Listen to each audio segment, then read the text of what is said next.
과반의 지분으로 계약 해지를 결정했으니 명도 소송에서 승소하게 될까요? 아마 많은 분들이 그렇다고 생각할 것 같습니다. 하지만 그렇지 않습니다. 예로 든 이 케이스는 사실 공유물을 가지고 있는 모든 지분권자, 공동임대인에게 일어날 수 있는 일입니다. 어떻게 해야 이런 통제 불가능한 상황을 피하고 자신의 지분과 자산을 효과적으로 통제할 수 있는지 설명해 보겠습니다. 안녕하세요. 당신을 위한 부동산 컨설팅 채널 임대차의 모든 것입니다. 모든 부동산은 때에 따라 소유권이 나눠지기도 하고 합쳐지기를 반복합니다. 사람도 상속과 증여, 매매와 경매에 의해 자이든 타이든 부동산에 대해 공유 지분을 소유하게 됩니다. 그러다 보니 컨설팅 의뢰를 받다 보면 공유 지분 관련된 케이스들이 꽤 많은데 공동 소유한 부동산을 임대했을 때 발생할 수 있는 중요한 문제들을 대부분 모르고 계셔서 이번 영상을 통해 알려드릴까 합니다. 케이스로 이해하는 것이 가장 좋을 것 같습니다. 얼마 전 컨설팅 의뢰가 들어왔던 건을 소개해드리겠습니다. 이미 의뢰인이 변호사를 선임해서 소송이 진행 중이었던 건이라 제가 도와드리지는 못했었는데 한번 내용을 같이 보시죠. 의뢰인은 장인의 상가 건물을 상속받아 장모님과 함께 공유하고 있습니다. 상속받은 재산이라 장모님이 배타적으로 건물을 관리하고 수익하고 있습니다. 장모님이 관리해서 올해 10여 년 전 임차인에게 위반 건축물 설치를 허락하는 계약을 의뢰인 동의 없이 단독으로 체결했습니다. 오랜 시간 후 의뢰인은 이 상황을 인지하여 몇 년 전 지분권 행사를 하며 공동임대인으로 정정계약을 체결하였고 그 불합리한 계약을 바로잡기 위한 변경계약 체결을 임차인에게 요구하였으나 임차인이 거부하여 현재는 몇 년째 묵시적갱신으로 계속 갱신되어 오고 있습니다. 최근에 위반 건축물로 인해 이행강제금까지 나왔으나 임차인과 장모님 양쪽 모두 나몰라라 하여 급여통장 압류 예고장까지 받은 상황입니다. 현재 의뢰인이 독자적으로 계약 해지 및 명도 소송을 진행 중입니다. 소송 시작 전에는 변호사가 100% 명도 소송 승소를 얘기했었으나 소송이 진행되면서 말을 바꾸고 다른 말을 하고 있습니다. 의뢰인이 더는 변호사를 믿지 못하는 상황으로 임차인에 대한 명도 소송 승소 가능성이 있는지 없다면 어떻게 이 문제를 해결할 수 있는지 궁금해했습니다. 여러분은 어떻게 생각하시나요?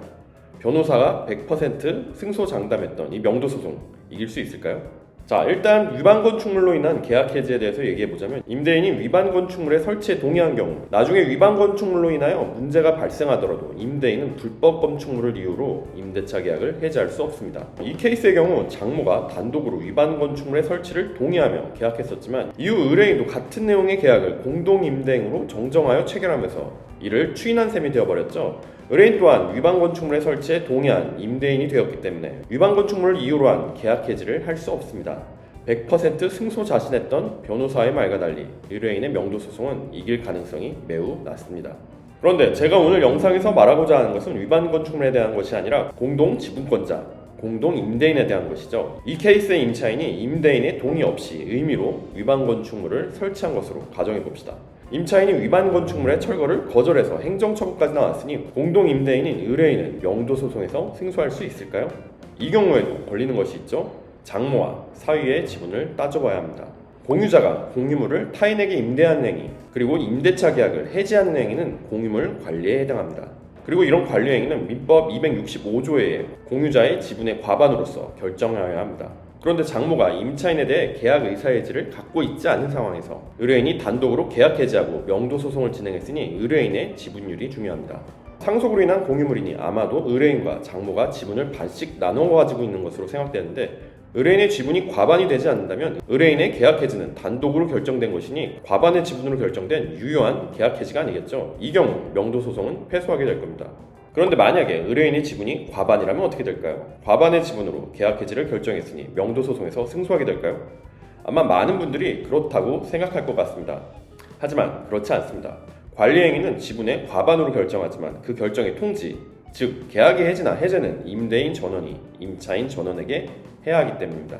임대차 계약을 해지하는 방법은 민법의 계약 해지 규정에 명시되어 있습니다. 민법 제547조 계약 당사자가 수인인 경우에는 한쪽 전원이 다른 쪽 전원에게 해야 한다고 규정되어 있습니다.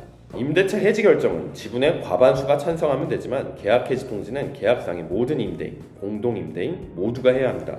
계약 해지 결정은 과반의 지분으로 결정하지만 계약의 통지는 임대인 모두가 해야 하기 때문에 결국은 임대인의 만장일치로 임대차 계약을 해지해야 하는 것입니다.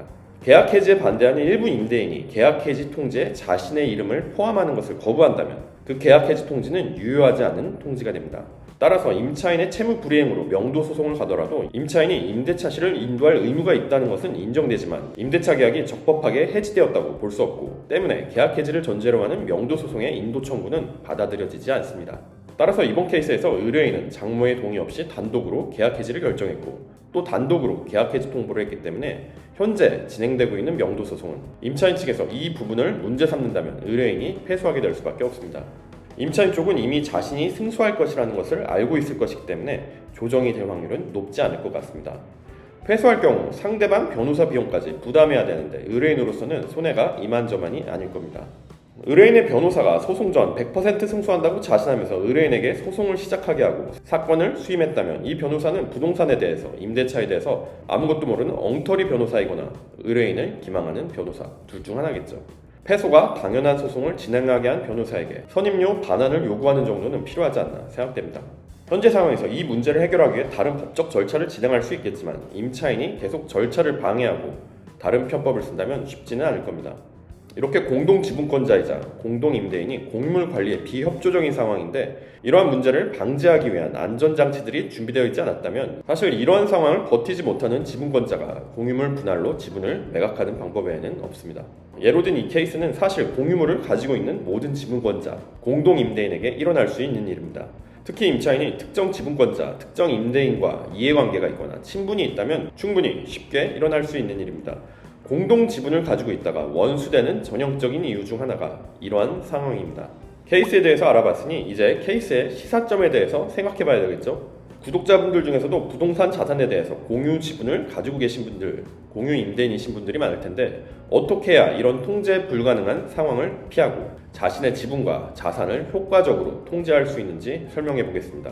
공동지분을 가지고 있다면 가장 좋은 것은 단독으로 과반의 지분을 소유하는 것이지만 그렇지 않다면 과반의 지분을 우후지분으로 확보해야 합니다. 과반의 지분만 확보하고 있다면 앞선 케이스의 문제를 방지할 수 있는 방법이 얼마든지 있습니다. 우선 단독으로 과반의 지분을 소유하고 있다면 공유물의 관리를 단독으로 결정할 수 있겠죠. 마음대로 임대차 계약을 체결할 수 있습니다. 단독으로 계약을 체결할 수 있기 때문에 계약을 해제하거나 해제할 때도 앞서 말한 민법 제547조는 문제가 되지 않습니다. 단독으로는 과반의 지분에 미치지 못하지만 우후지분으로 과반의 지분을 확보하고 있다면 몇 가지 방법이 있습니다. 일단 과반의 지분으로 계약을 마음대로 체결할 수 있습니다. 그런데 그 다음이 문제죠. 만약 나중에 우후지분이 태도를 바꿔 더 이상 협조적이지 않게 된다면 계약 해지 등 관리 행위를 마음대로 결정할 수 없습니다. 앞서 말한 것처럼 관리 행위는 공유자 지분의 과반으로서 결정할 수 있기 때문입니다. 그럼 어떻게 해야 할까요? 항상 최악의 상황을 가정하고 지분권자들끼리 갈등이 있거나 지분권자에게 문제가 생겼을 때를 대비해서 단독으로 관리 행위를 결정하고 계약 해지가 가능하도록 준비해야 합니다. 먼저 민법 265조 공유물 관리에 대한 조항을 배제하는 방법이 있습니다. 즉 지분권자들이 정한 다른 방법으로 관리 방법을 결정할 수 있는 것이죠. 공유자 중 누구라도 지분의 양과 상관없이 해당 부동산 전부에 대해서 단독으로 임대차 계약을 체결하거나 해지할 수 있도록 합의할 수 있습니다. 그런데 이 경우 부작용이 있습니다. 지분권자 누구나 지분의 양과 상관없이 임대차 계약을 체결할 수 있다면 특정 지분권자가 자신만을 위한 임대차 계약을 체결할 수도 있기 때문입니다. 물론 이런 경우 그러한 계약을 체결한 지분권자에 대해서 부당이득이나 손해배상 청구가 가능하겠지만 모든 피해를 보상받기는 어렵겠죠. 때문에 계약 해지 정도만 단독으로 할 수 있다고 하는 게 좋습니다. 어느 지분권자가 마음대로 계약 해지를 하더라도 그것이 정당한 계약 해지라면 다른 지분권자들이 딱히 피해볼 것도 없고 정당한 계약 해지가 아니라면 명도 소송을 통해 계약 해지가 인정되지 않겠죠. 그런데 이렇게 단독으로 계약 해지를 결정하게 하더라도 계약 해지 통보에 대한 문제가 남아 있습니다. 앞서 설명한 대로 계약 해지 통보는 계약의 당사자인 임대인 전원이 임차인 전원에게 해야 합니다. 지분과는 상관없이 공동 임대인 중 한 명이 계약 해지 통보에 동참하지 않는다면 적법한 계약 해지가 아니게 되는 것이죠. 이러한 문제를 겪지 않으려면 어떻게 해야 될까요? 두 가지 방법이 있습니다. 첫 번째 방법은 임대인을 최소화하는 것입니다. 요즘에는 공유물의 임대차 계약 체결에 대해 과반의 지분의 동의를 얻었다는 표시로 주로 계약서에 과반의 지분의 지분권자들을 모두 임대인으로 하여 계약을 체결합니다. 아마 공유물의 임대차 계약은 거의 대부분 이렇게 체결되고 있을 겁니다. 임대차 계약에 대해서 과반 지분의 동의가 있다는 것만 확인하면 되는데도 불구하고 굳이 그 과반 지분의 지분권자들을 몽땅 임대인으로 넣어버리는 것이죠. 임차인을 보호하기 위해서 모두 임대인으로 넣는다는 분들이 있는데 그건 건물과 토지에 대한 소유권과 그 지분이 얽혀있는 특수한 상황에서나 적용되는 말이지, 일반적인 경우라면 계약에 임대인으로 등록된 지분권자가 더 많아진다고 주택이나 상가의 임차인이 더 보호받는 것은 아닙니다. 만약 자신의 지분이 과반이 안 되는 상황에서 과반의 지분의 동의로서 임대차 계약을 체결할 때 자신을 제외한 다른 지분권자들 공동 임대인으로 굳이 넣을 필요 없습니다. 자신만 임대인으로 넣고 나머지 지분권자들은 임대차 계약 체결에 동의를 표한 지분권자로 넣으면 됩니다. 대면으로 동의하든 유선으로 동의하든 인감증명서로 동의를 표시하든 어떤 방식으로든 동의했다는 것이 확인되면 됩니다.